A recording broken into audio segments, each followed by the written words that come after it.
Welcome to today's reading. This is Trinity Gaia Oracle. Today's reading is going to be really more of a thought experiment, and I invite you to kind of take a page from Einstein's book and follow along with me with this thought experiment. So, for the thought experiment, it's important to be able to approach whatever comes through from your being aware of yourself as a conscious being, as you, not as where you were born, the culture that you're from, what country you're born to, what high school you went to, and what your mascot was, that you're, a man or you're a woman, to just approach it as a conscious person. Just consciousness, just awareness. And in the thought experiment, that would mean that some of the concepts that would come through would also have some of these suspensions applied to them as well. To be able to fully get the wisdom through this that is coming through to be expressed. So I'll begin with highlighting kind of like the basic material that this really was inspired through, that came to me through. I was watching like the greatest movie quotes or scenes or clips from, like YouTube, like of all time kind of a thing. And this 5-minute clip from Good Will Hunting, and it was Your Move, Chief. It was that 5-minute clip there. In this thought experiment, I may be, using words like he and like naming the actors here and there, but for the thought experiment, say you don't know anything else about the movie. All you have is this 5-minute clip. That's all you know. So you're approaching this information as someone who has no other frame of reference, only that 5 minutes. And what you see is an older gentleman and a younger man. And obviously there's been some kind of a emotional charged interaction that they're coming back to. And the older gentleman is speaking from a perspective of someone who's lived life, someone who has more knowledge, not of being of facts and memorizing statistics and knowing everything about a place. No, he has been to these places. He has lived these things. He's experienced them.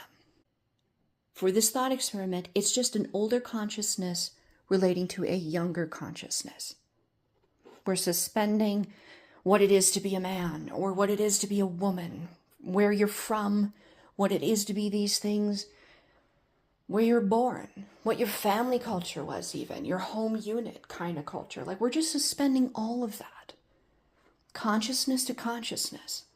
Now, say this older individual is the higher self. This is your higher self having this conversation with this younger version of them. This kind of conversation is not a conversation that most people find themselves having. Because the love in this conversation is so honest, it is so raw, it is so genuine that it easily can be perceived as almost an emotional attack. Like, there's boundaries being crossed here.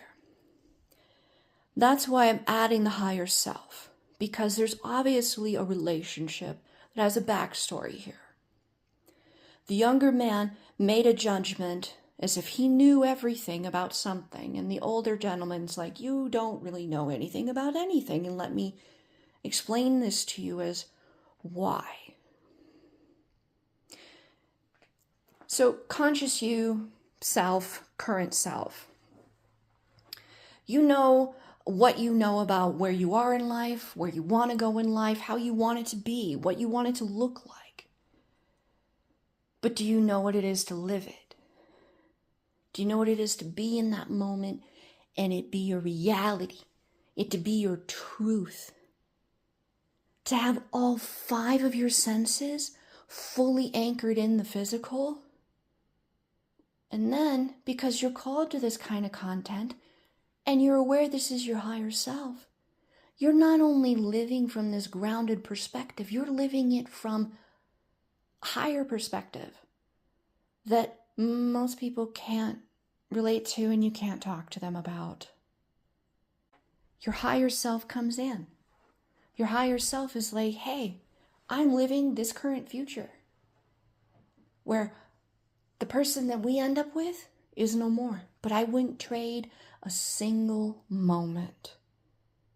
Not even what many people would deem as the worst moment, the last moment of my person's life. I would not trade any of it.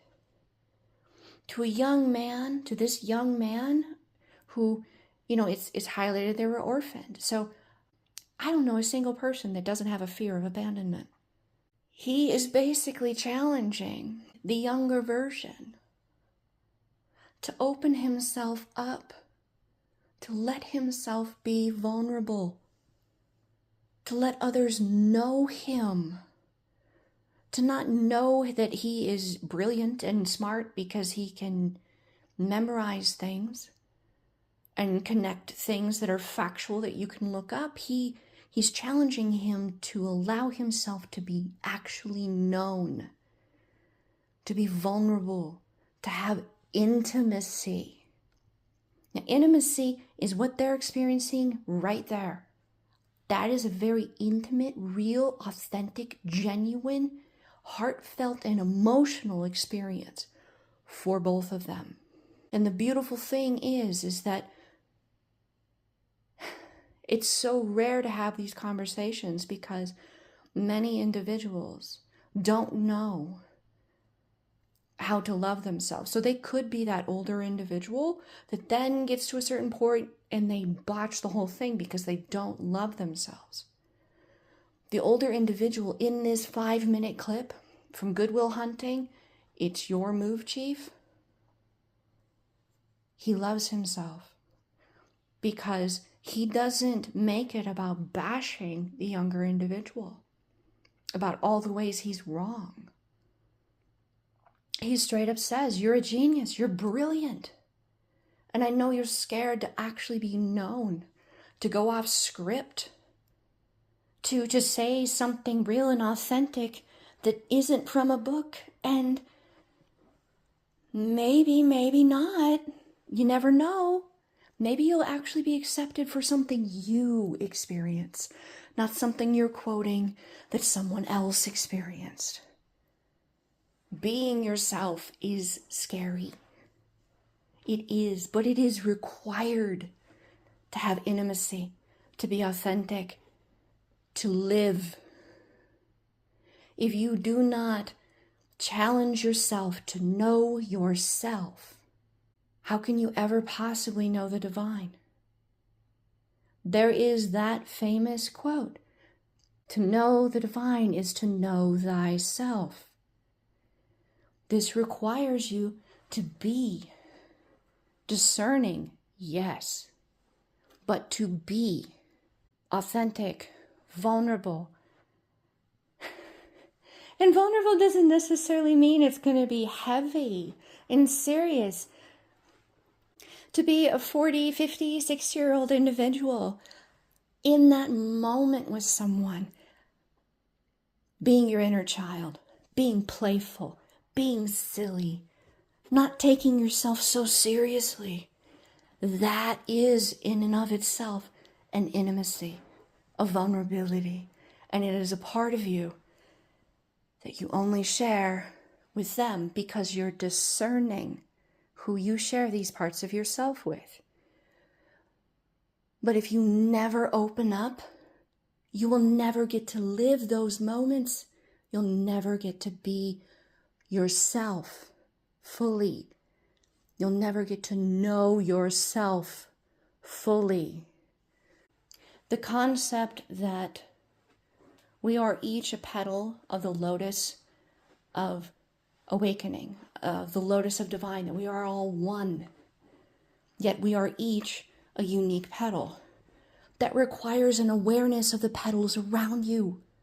You are not a petal in and of yourself, separate always. If you're like that and you believe that and that's all you want, you're never going to awaken. You're always going to be observing your separation, your separateness, and how rare it is, how much of a gift it is to be alive, to be able to know thyself, to be able to manifest, because you are aware of this, because you choose to wake up to the matrix instead of stay asleep within it. You can change it, mold it, affect it with intention, conscious intention.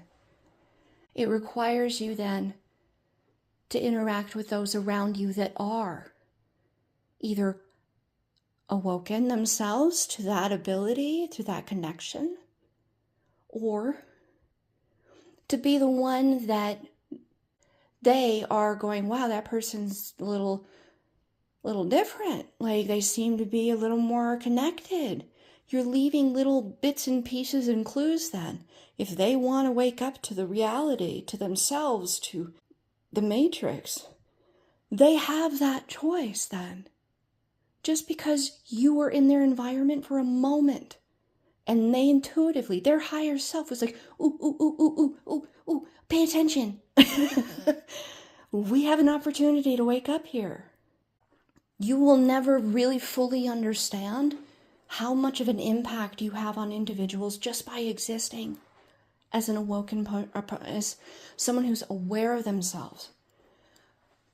If this conversation were to happen between you and your higher self, how would it go?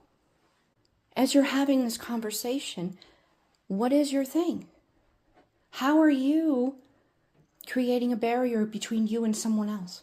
How are you sabotaging it? How are you saying, oh, well, there's this thing in the way, and there's that thing in the way, and there's this thing in the way? And because all these things, well, you just talked yourself right out of living your own life. You just talked yourself right out of knowing yourself. Being closer to the divine within you. Because to know yourself is to be closer to knowing the divine within you. The whole basis of this thought experiment is to be just consciousness, which is the divine, to be aware of your existing. Given that you may know these barriers, and maybe you have someone in mind that's going through this very thing right now, and you're pretty sure you have a pretty good concept of why things are difficult for them and what's in the way, but you're aware that you cannot do this for them. This is about them and their relationship within themselves, with their own awareness, their own connection to that thing that we call God, divine, source, universe, however you most resonate with that. To know thyself scares them. And honestly, to some extent, we've all been there. And we're probably all going to be there again and again and again as we reach new layers of knowing thyself, knowing ourselves. But it requires us to get beyond that fear, to know this new part of ourselves, to get comfortable, to find that new area where we're a little scared, to know ourselves even more. This is why they say it's a co-creation. Because yes, the divine is, kind of an ephemeral aspect that we can't really quantify, but we see the divine in others around us. We see the divine in nature, in animals, in our dreams, in art. The divine is everywhere. So when you have a situation come to you that challenges you to be more authentically yourself and it scares you, that is something that the divine and you have co-manifested. This is the challenge that you need to solve the hurt that you're currently experiencing. So really, this journey It's never about someone else. It's never about attaining that car, attaining that job, having that perfect relationship, whatever that is. It is unique to each and every one of us. And because of that, it is not about the car. It is not about the job. And it is definitely not about the person. It is about knowing yourself. It is about taking down all the ways in which you are limiting yourself because of those constructs that you have inherited from, your mother, your grandmother, your father, your grandfather, and their grandfathers, and so on and so forth. The culture of your country, the culture of your high school, the culture of your peer group. These are all barriers that tell you who you are. But is that actually who you are? Or is it just something that you can take on and say it's you, but it's not actually who you are? It's projected onto you. Yes, this is my family, but I don't have the same baggage as my mom. I've worked through that. I've released myself from it. Wow, okay, that's great. Well, what's next? There's always going to be things that we can overcome and alchemize within ourselves. When and if you do find yourself with another spiritual warrior, because that's what this is. This is not for the faint of heart. This is hard to do because most people don't do this. And if they do it, they don't talk about it. Because it's been stigmatized. We live in a time where people that do this kind of work are not seen as less than. In fact, they're starting to have evidence that supports that we're the cutting edge of evolution. We're not so stigmatized, but there is a definite lag. And the internet is a safe space to find others that have gone through things like this, that are going through things like this, where there are 5-minute clips from movies that challenge everything in your life, that challenge you. That these individuals, hundreds of years in the future, could still be inspiring healing. Art is timeless. Humans throughout time, our ancestors were brilliant. They're just as smart as we are. They were just living in a different time. There was some kind of a quote I caught from ancient Egypt where it cracked me up because it's still valid today. It was some kind of a diss, actually. For that to be a thing, it would still be a diss. And it just cracked me up because that was a diss from many hundreds of years ago. It just cracked me up. I'm like, okay, we're really not that different. But we live in this time. And when you're connected to your higher self, you're connected to all of you. You're connected to every version of you that's ever lived and that ever will live. So when you have a conversation like this with yourself, or it's actually co-manifested, and it's someone that comes to you in your life, open your consciousness to it and take from it what resonates and leave what does not. Because that interaction was meant for you to discern what is for you and what was not for you. But there is something there that is for you. And it's about working within you to know you. If you do happen to manifest another spiritual warrior into your world, it's because you have done that work within yourself, that you're not scared of yourself. And it's time then to have another individual, because you've done as much as you can on your own. You need a stronger mirror to show you the parts of you that only someone that close to you can. That is when you have another individual that comes into your physical reality. Focus on loving yourself enough to be yourself, to be authentic and be raw, yes, but also to live from a perspective of consciousness, not of all the labels that limit you. As an individual consciousness, not judging, not projecting, and not owning what's projected towards you. You are your own being. And you're beautiful and unique and amazing and worthy of everything you desire, just as everyone around you is. And they're all in their unique places, their unique path, and their unique time, and to approach them as you would like to be approached, as a conscious being, where they are at that time, knowing that you're reflecting back to them what they need to know about themselves, because every conversation you have with anyone, once you reach this point, you're aware, isn't about you. The conversation that they're actually having is with themselves when they talk to you. Just as much as when you're talking with them, you're actually talking to yourself. That's what it is to mirror. You're learning about yourselves. If you don't like what's being reflected, ask yourself if it's about them or it's about you. Maybe they don't have that awareness. I'm kind of being called to kind of pull this to a close. I really do hope that each and every individual who listened to this found a piece of themselves, something within this that resonated. And whatever does not, just leave it. It's not meant for you. There are a lot of people that are going to be watching this over the life of this. The divine within me honors the divine within you. And I am so very grateful and humbled to be this mirror for you, to be this channel. Namaste.